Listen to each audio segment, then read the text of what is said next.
Just Incredible, bringing you a Mega Man X2 speedrun tutorial on Violen.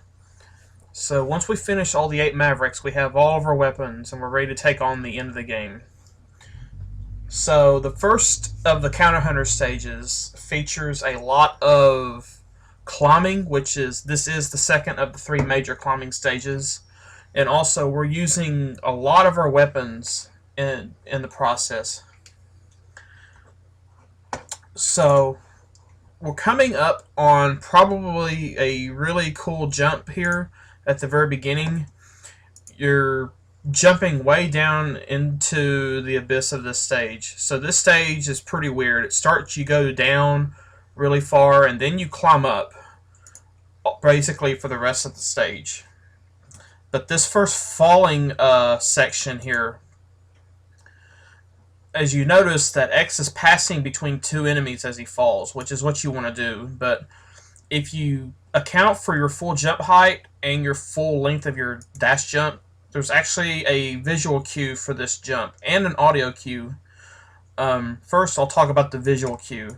So right here on the opening part of the screen, you can see the visual cue, and it's this looks like a ladder, I call it, in the background, and you see the left side of the ladder. That is your visual cue to jump and hold your full height dash jump from that particular point. Also, there's an audio cue. If you listen to the music, the first note of the first verse of the actual track of this stage after the opening riff is also an audio cue to know when to jump, provided you move optimally from the moment you teleport in. So coming in, you want to also charge up with Speed Burner, just like most of the stages up to this point. So you hear the first note there, boom.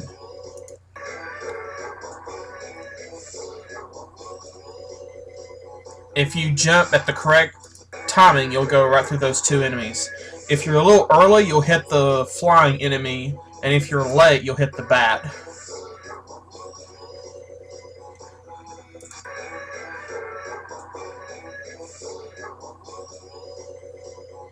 So there's your audio cue.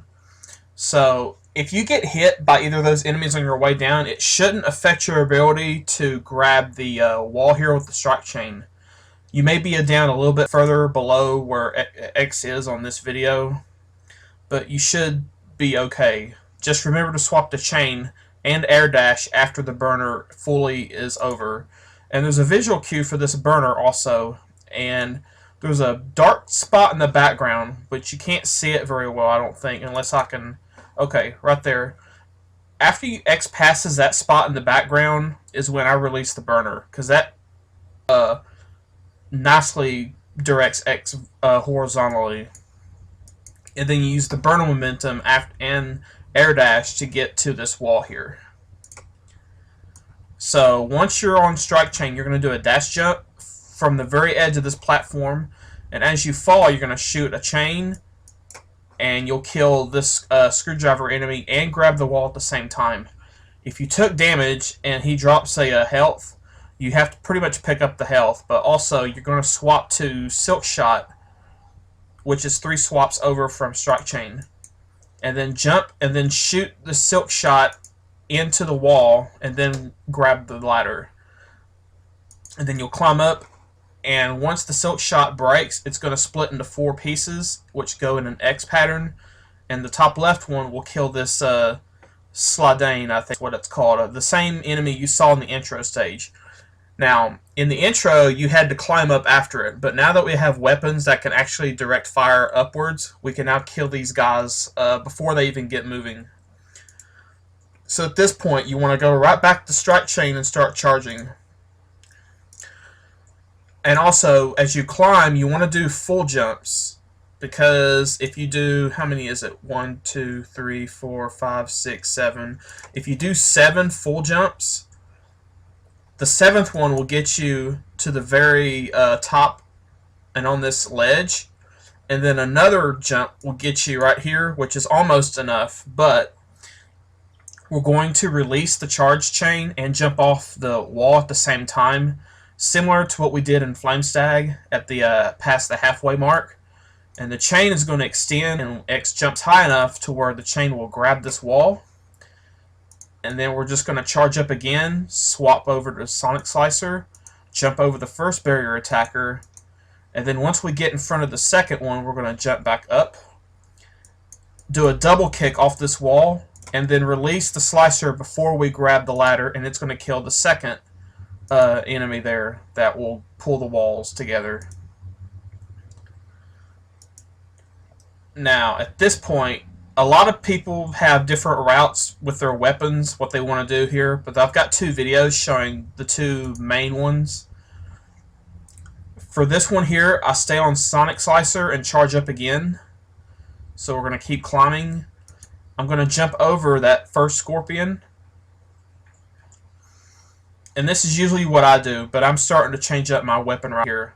But I jump over that first scorpion, grab the ladder, and then I normal jump in front of the second scorpion, and then I air dash, and that carries me to the second ladder. And then after that, I jump on that little block there below that third ladder, release the slicer, and the middle slicer barely gets high enough. As long as you climb the ladder fast, if you don't move the screen up along with the blades, they may despawn. And that takes out that guy. And then it's back to burner and keep climbing. And that climb wasn't quite optimal there, but it was still pretty good. But then you want to have a burner ready to go, and then under this claw, you want to dash jump over that first gap. And then I hold a full dash once I get on the other side of that gap. If X comes out of his dash and his head is up, the claw will grab him and just move him back. And then here comes the burner charge release, and I release it just before colliding into that crash rotor. And then afterwards I air dash after the burner's over to get over the second claw. And then shooting a mine at that second crash rotor is optional. You can just jump over it if you time the jump correctly. And then I stay on mine, and then what I do here is I dash and shoot the mine I'm holding up to guide it up and kill that next Slidane, which is the last one in the game that you have to worry about. There's no more after him. Now there's an alternative to killing him, but I'll load the second video I've got. So after taking him out, I'm going to swap the chain. You're going to climb the left side first, and then at some point you want to go over to the right side because you have to go over there anyway. And then after using the chain, then I charge up for actually the bubbles for the Violen fight. But I stay on Crystal Hone first until the charge is full. Once I'm at pink charge, it's safe to go to bubble, because if you're holding charge on bubble and it's not pink, you'll shoot bubbles, which might lag the game or cause you some trouble. Now, some people like to charge a burner and use it right there in front of the scorpion, which is fine, but this is for a simplistic approach to this stage. Once you get good at it, you can add more burners and stuff to make it a more technical stage.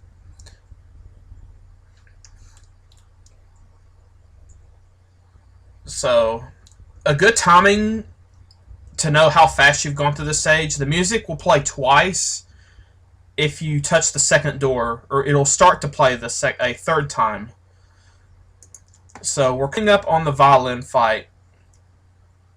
It's basically, he has RNG based on what he does. He'll make some blocks appear, and then he'll throw his mace around, or even jump. It just depends on what he wants to do.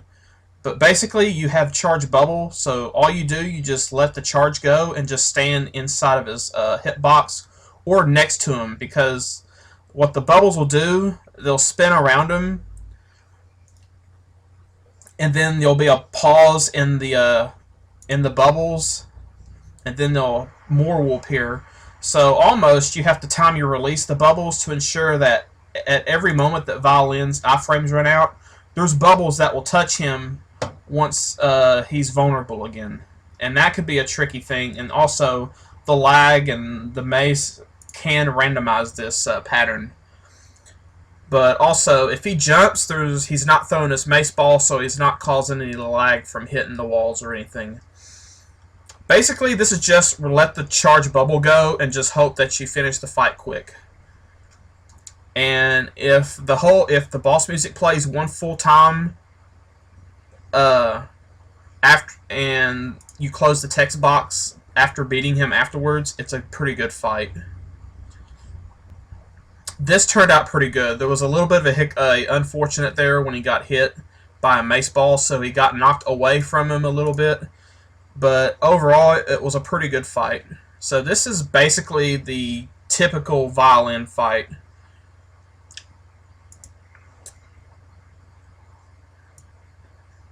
So now I'm going to talk about the alternative weapon strats that you can do for two basic areas here.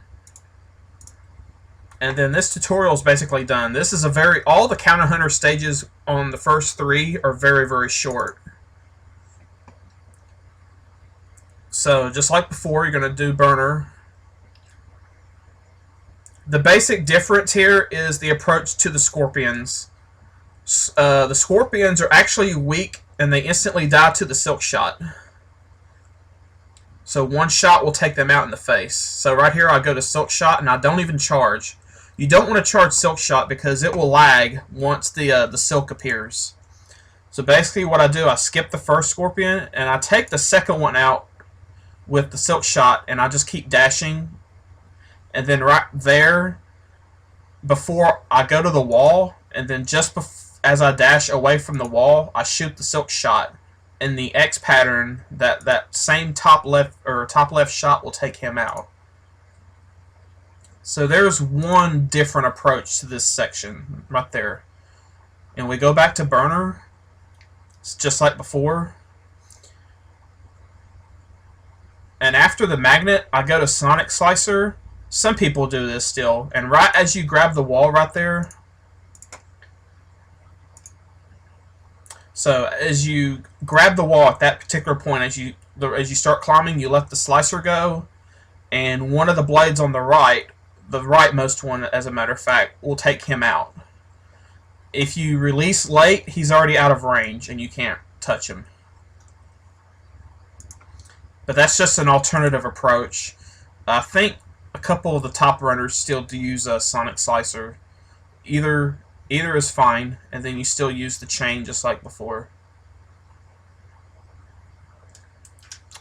So basically, this stage is very, very short, and there's really not much to it. Just a lot of weapon swaps, a lot of climbing, and then hope Violen gives you a good fight. Now, in this particular fight, in this video, I think he gives me a really good pattern. All the hits come up, and so that's another annoying thing. He can go invincible on you and change the block patterns, and you can't kill him, and that's like a second lost. And he can do that multiple times, and I think he can do it up to like 6 or 7 times, which is super annoying. So if he raises his arms, you're losing time. And if he jumps around, also if he jumps in the air just as his invincibility is expiring, you have to climb the wall after him or find a way to chase him down to get hits on him. But that's basically the Violen tutorial. Not much to it.